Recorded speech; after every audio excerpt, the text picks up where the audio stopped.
لا شريك له وأشهد أن محمدا عبده ورسوله لا نبي ورسول بعده.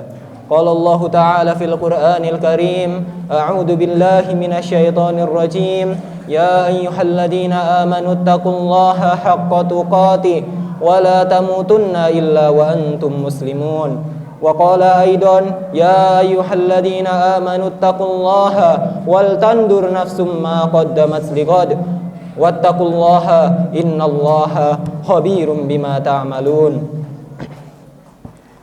وأصدق الحديث كتاب الله وخير الهدي هدي محمد صلى الله عليه وسلم وشر الأمور محدثاتها وكل محدثات بدعة وكل بدعة ضلالة وكل ضلالة في النار.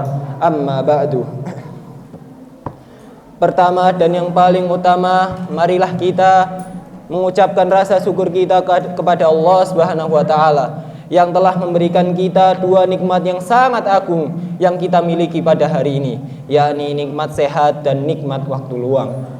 Kedua kalinya tak lupa salawat ma'assalam tetap tercurahkan kepada junjungan kita Nabiullah Muhammad SAW, yang dimana beliau telah berkorban hartanya, keluarganya, bahkan jiwanya agar umat Islam terbimbing dari zaman gelap gulita menuju zaman yang terang benderang. Hadirin sekalian, di sini saya akan sedikit berkhutbah dengan judul Allah bergembira dengan taubat seorang hamba. Hadirin sekalian, banyak di antara kita ketika telah melakukan sebuah kemaksiatan dan ingin bertaubat kepada Allah Subhanahu wa taala, terbisikkan dalam hati kita sebuah kata yang menunda taubat kita, yakni ngapain taubat kalau memang dosa kita terlalu banyak.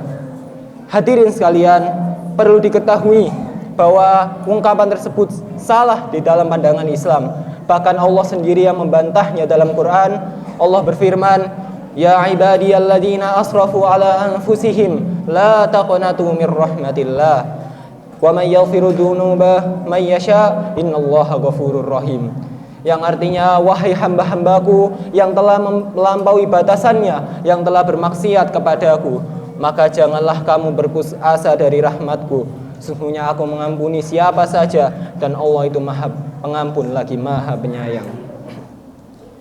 Hadirin sekalian, ada sebuah kisah yang Rasulullah SAW sabdakan yang begitu indah sekali kisah ini, tentang kisah seorang pembunuh yang telah membunuh 99 nyawa, namun di akhir hayatnya ia menjadi seorang yang paling solih dan bahkan masuk surga. Hadirin sekalian, dikisahkan bahwa ada seorang pembunuh di suatu daerah yang telah membunuh 99 nyawa. Kemudian ia menyesali perbuatannya tersebut. Ia benar-benar ingin bertaubat kepada Allah Subhanahu wa taala. Bertanyalah ia kepada masyarakat di setempat, siapakah di antara kalian yang paling berilmu? Lalu masyarakat pun menunjukkan kepadanya seorang pendeta Yahudi di kalangan mereka. Bertanyalah pembunuh tersebut kepada pendeta Yahudi itu, wahai pendeta, sesungguhnya aku ini telah membunuh 99 nyawa, sedangkan aku menyesali semua perbuatanku itu, dan aku ingin bersegera menuju ampunan Allah. Apakah Allah akan mengampuninku? Dengan jawaban yang begitu marah, pendeta tersebut mengatakan, wahai pembunuh, sungguhnya tidak ada ampunan bagimu. Sungguhnya dosamu adalah dosa terbesar di muka bumi ini. Kemudian pembunuh tersebut menggenapkan angka pembunuhannya menjadi 100 dengan membunuh si pendeta Yahudi tersebut. Lagi-lagi pembunuh ini menyesali perbuatannya. Ia pun bertanya kepada masyarakat setempat di sana, siapakah di antara kalian yang paling berilmu? Diarahkanlah si pembunuh ini kepada salah seorang ulama di sana. Bertanyalah pembunuh ini kepada ulama tersebut, wahai syekh, sesungguhnya aku ini telah membunuh 100 orang, sedangkan aku benar-benar menyesali perbuatanku dan aku ingin bersegera menuju ampunan Allah. Adakah ampunan Allah untukku? Maka dengan raut wajah tersenyum, ulama tersebut menjawab, wahai saudaraku, sesungguhnya tidak ada jarak antara taubatmu dengan Allah Subhanahu wa taala. Allah itu Maha Pengasih lagi Maha Penyayang. Allah juga Maha Pengampun. pasti Allah ampuni semua dosa-dosamu tersebut jikalau engkau benar-benar niat bertaubat kepadanya. Setelah mendengar jawaban tersebut, si ulama ini menunjukkan sebuah daerah yang di mana daerah itu banyak sekali orang-orang yang berilmu tentang ilmu agama dan banyak sekali orang yang beribadah kepada Allah Subhanahu wa taala. Pergilah pembunuh tersebut ke daerah tersebut. Di tengah-tengah perjalanan, pembunuh tersebut meninggal dunia. Namun, meninggalnya pembunuh tersebut membuat dua malaikat berdebat, yakni malaikat rahmat dan malaikat azab. Malaikat rahmat berkata kepada malaikat azab, sesungguhnya pembunuh ini pantas masuk surga karena dia benar-benar tulus ingin bertaubat kepada Allah Subhanahu wa taala. Namun malaikat azab membantah, tidak, dia tidak pantas masuk surga karena dia belum melakukan satu amal kebaikan pun. Untuk menengahi masalah ini, Allah pun mengutus sebuah malaikat. Lalu malaikat tersebut berkata kepada malaikat azab dan rahmat, ukurlah jarak antara si pembunuh tersebut dengan tempat awalnya dan tempat yang akan ia tuju. Manakah yang lebih dekat, maka itulah tempatnya menuju ke tempat selanjutnya.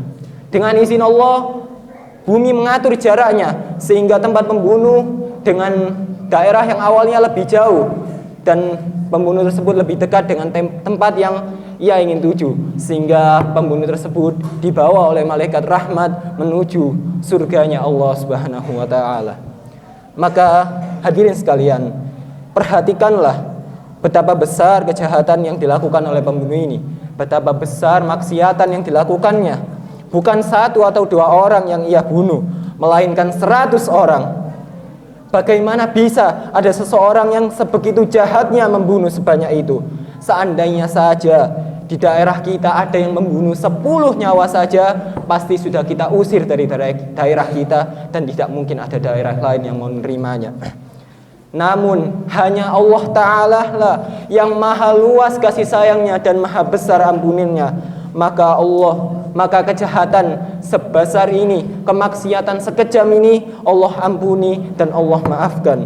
Tak kala pembunuh tersebut benar-benar bertaubat, benar-benar datang kepada Allah Subhanahu wa taala, ia benar-benar menyesali dan memohon ampun kepada Allah Subhanahu wa taala, maka Allah yang Maha Penyayang ini mengampuninya, memuliakannya, bahkan memerintahkan bumi untuk mengatur jaraknya, mengutus malaikat penengah untuk meringankan masalahnya.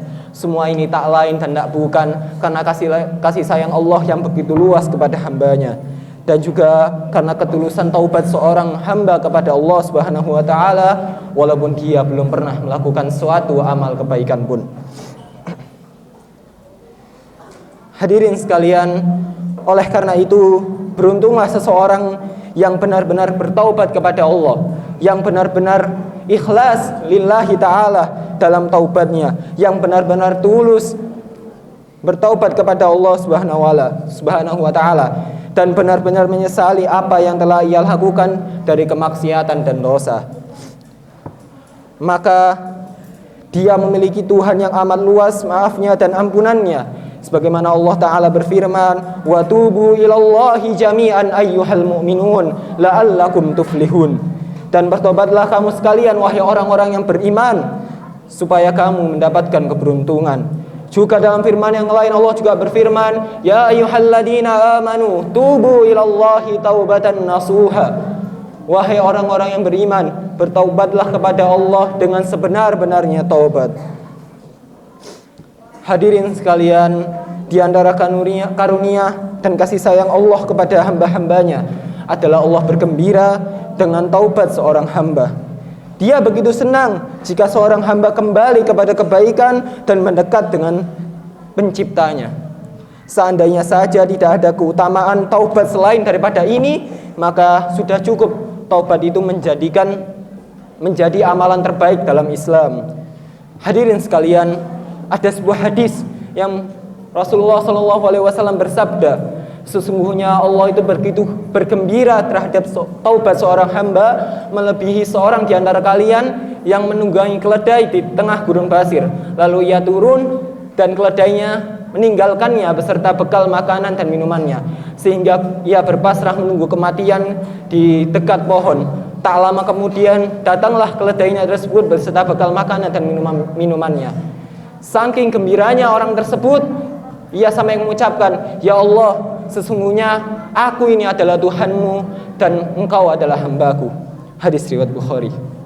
Hadirin sekalian, kita bisa melihat dari hadis ini bahwa Allah begitu gembira sekali kepada taubat seorang hamba, melebihi seseorang yang pasrah akan kematian, kemudian datang kepadanya cahaya kehidupan. Allah bergembira bukan karena Allah butuh terhadap taubat kita, namun Allah tahu bahwa kita adalah seseorang hamba yang pasti penuh akan dosa dan penuh di dalam kemaksiatan. Hadirin sekalian, di antara keutamaan taubat itu bukan hanyalah semata ampunan kepada Allah Subhanahu wa taala. Tapi Allah juga akan menjanjikan mengganti keburukan, perilaku buruk yang dilakukan oleh manusia tersebut menjadi sebuah amalan kebaikan untuknya. Sebagaimana firman-Nya, "Illa man taba wa amana wa amila salihan faulaika yubaddilullahu sayyi'atihim hasana wa kana Allahu ghafurur rahima."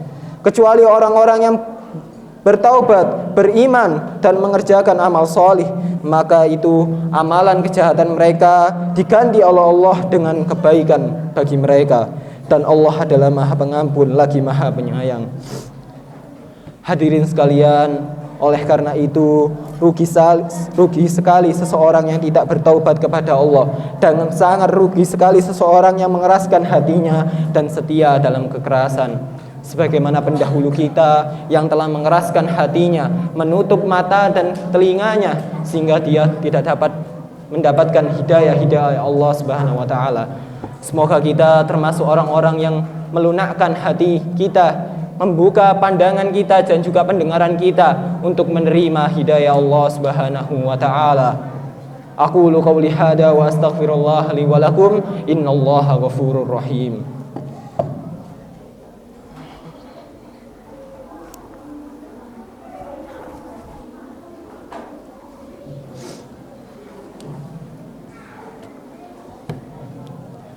Alhamdulillahi rabbil alamin, wa bihi nasta'inu ala umurid dunya waddin, wassalatu wassalamu ala sayyidil mursalin wa ala alihi wa ashabihi ajma'in, amma ba'd. Di khutbah yang kedua ini, marilah kita sebagai hamba Allah yang beriman kepadanya, beriman kepada malaikat-malaikatnya, kepada kitab-kitabnya, kepada nabi-nabi dan rasulnya, dan kepada takdir baik maupun buruk darinya. Maka hendaknya kita bermunajat, meminta kepada Allah Rabbul Alamin, Tuhan yang menguasai alam semesta ini, agar kita diberi hidayah dan hati yang lembut serta lunak, sehingga kita dapat menerima petunjuk-petunjuk darinya, dan juga dapat bersegera menuju ampunannya, bersegera menuju jalan yang diridhoi olehnya, dan bersegera dan selalu bertaubat kepadanya. Innallaha wa malaikatahu yusholluna 'alan nabi ya ayyuhalladzina amanu shallu 'alaihi wa sallimu taslima. Allahumma shalli 'ala Muhammad wa 'ala ali Muhammad kama shallaita 'ala Ibrahim wa 'ala ali Ibrahim, wa barik 'ala Muhammad wa 'ala ali Muhammad kama barakta 'ala Ibrahim innaka Hamidum Majid. Allahumma ighfir lil muslimina wal muslimat wal mu'minina wal mu'minat al ahya'i minhum wal amwat innaka sami'un qaribun mujibu da'wat wa yanqabi al hajat. Allahumma hdina wa shadidna wa aslihna wa aslih bina. Allahumma ighfir lana dhunubana wa israfana fi amrina wa sabbit aqdamana wansurna 'alal qaumil kafirin. Rabbana la tuzigh qulubana ba'da idh hadaitana wa hab lana min ladunka rahmah innaka antal wahhab. Rabbana innaka jami'un nasa liyaumin la raiba fi innallaha la yukhliful mi'ad. Rabbana ighfir lana dhunubana wa li ikhwanina alladhina sabaquna bil iman wa la taj'al fi qulubina ghillan lil ladzina amanu Rabbana innaka raufur rahim. Rabbana zalamna anfusana wa illam taghfir lana wa tarhamna lanakunanna minal khasirin. Rabbana atina fid dunya hasanah wa fil akhirati hasanah wa qina adzabannar. Subhana rabbika rabbil izzati amma yasifun wa salamun alal mursalin walhamdulillahi rabbil alamin.